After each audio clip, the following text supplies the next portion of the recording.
Hey guys, welcome back to another tutorial video. So in today's video, I'll show you how to change playoff settings in ESPN Fantasy Football. So if you manage a fantasy league and want to adjust playoff rules, just follow along. First, open the ESPN Fantasy Football app or website. Then go to your league and open the league settings.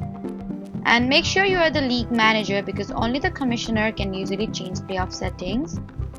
And after that, find the playoff settings section.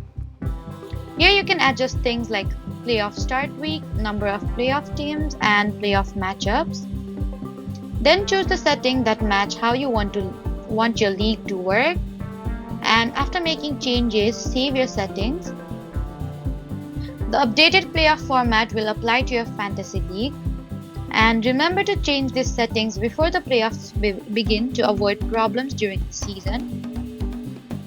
So that was how to change playoff settings in ESPN Fantasy Football.